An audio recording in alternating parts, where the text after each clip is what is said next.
Introducción.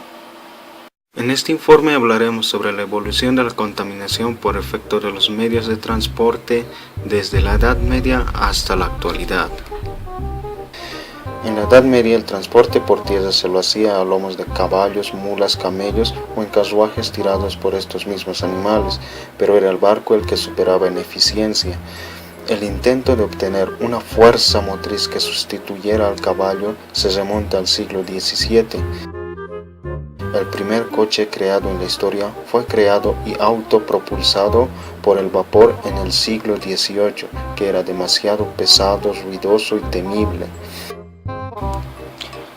Otros usos al motor a vapor lo hizo Robert Fulton al crear el primer barco a vapor en 1803, que se convirtió en un éxito comercial.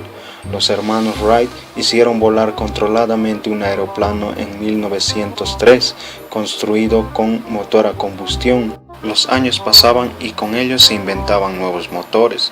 Los nuevos motores a combustión fueron implementados a los medios de transporte, dando lugar a medios de transporte mucho más eficaces. Pero los efectos de estos nuevos medios de transporte fueron la contaminación y la destrucción de la capa de ozono. El transporte terrestre es uno de los principales contaminantes en las zonas urbanas junto a la industria. La contaminación atmosférica se produce en gran medida por el consumo de combustibles derivados del petróleo, un problema el cual sigue afectando nuestro día a día y que somos incapaces de reducir la contaminación. A pesar de que en los últimos años la eficiencia de los motores y la calidad de combustible han producido mejoras, estas se han diluido por el incremento del parque automotor. Definición. La contaminación consiste básicamente en la generación de residuos en un medio que se introducen por encima de la capacidad de éste para eliminarlo. La proliferación de estos residuos supone un desequilibrio grave para el biosistema, hasta el punto de llegar a imposibilitar la vida de las especies existentes. El agua, el aire y el suelo son los principales medios contaminados. Existen 8 tipos de contaminación: la hídrica, auditiva, radioactiva, biológica, visual, química, del suelo y la atmósfera. Causas del problema. La necesidad de transportar los alimentos, ropa, artículos y además de transportarse a uno mismo fue la razón para que el hombre creara y evolucionara los medios de transporte. Los caballos en la Edad Media se diferenciaban de los caballos actuales en complexión y tamaño. Estos cumplían un papel importante en la sociedad medieval, siendo esenciales para la guerra, la agricultura, diversión y el transporte. En la época media, por lo general, los caballos, si se encontraban en las ciudades, no podían evitar hacer sus necesidades en plena ciudad. Al igual que algunas personas, vale decir que las personas de esa época no contaban con un sistema básico de higiene y por lo tanto los caballos defecaban en las calles. Comenzando el siglo XVII, se creó los medios de transporte a vapor, facilitando así la forma de transportar productos, mercadería, etc. Y con el paso del tiempo, eso produjo que los medios de transporte de la Edad Media, como los caballos, sean reemplazados. Conforme pasan los años, la tecnología evoluciona y con esto también los motores. Estos se actualizan y al pasar el tiempo aparecen mejores motores que los anteriores, pero estos contaminan aún más el medio ambiente en general. Como podemos observar en esta figura, el automóvil es el medio de transporte que más contamina el medio ambiente. Esto pasa porque en su gran mayoría las personas prefieren este medio de transporte para movilizarse al trabajo y otros lugares. Por el contrario al transporte terrestre, el transporte marítimo es el transporte que menos contamina en la actualidad a nivel mundial. Aquí podemos observar los porcentajes de emisiones que se da en el mundo, tanto en carretera como en el aire. El efecto de la contaminación de los medios de transporte.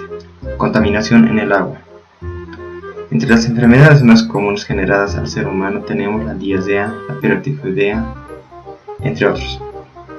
Dato: alrededor de 1,2 millones de personas están en riesgo de contraer cualquier enfermedad porque carecen de agua potable. Contaminación en el suelo. Uno de los casos más particulares fue la contaminación por el estiércol generada por los caballos. Esta generaba enfermedades como histoplasmosis o la fiebre amarilla. Dato: en el siglo X se calculó que el caballo generaba 30 toneladas de estiércol al día, la cual era una amenaza para la sociedad en su conjunto. Contaminación en el aire. Este es un contaminante predominante en la actualidad. Gases como el dióxido de carbono y el sulfuro de hidrógeno son generados por la combustión. En concentraciones altas generan problemas respiratorios, excitación nasal y dolores agudos de respiración. Dato: la Organización Mundial de la Salud estimó que cerca de 180.000 personas mueren cada año a causa de problemas respiratorios, como el asma. Ejemplos en la historia. Europa. La peste negra fue una de las pandemias más devastadoras en toda la historia de la humanidad, que afectó a Europa en el siglo XIV, matando a 1/3 de su población. De acuerdo a un conocimiento actual, la pandemia fue ocasionada por roedores, estos mismos consumidores de desechos de caballos y otros. Europa. La deforestación de varios lugares de Europa y todo el norte de Francia en el siglo X al XV, para así poder producir carbón para el uso de la locomotora de vapor en aquellos tiempos. Sudamérica. Desde 1960, año en el que el buque de Sinclair derramó 66.000 toneladas de petróleo frente a la costa de Marfil, se han producido más de 130 vertidos graves de petróleo en mares y ríos de todo el mundo. Conclusiones. El dióxido de carbono es inevitable en los combustibles fósiles. Su reducción depende de la utilización de otros combustibles, de mejorar la eficacia del combustible o de reducir el volumen de tráfico. En los sistemas de transporte existe una relación muy estrecha entre la energía consumida y las emisiones de dióxido de carbono. Casi todos los medios son consumidores directos de derivados de petróleo. En la actualidad se van creando nuevos medios de energía para poder reemplazar los combustibles fósiles y así reducir la contaminación.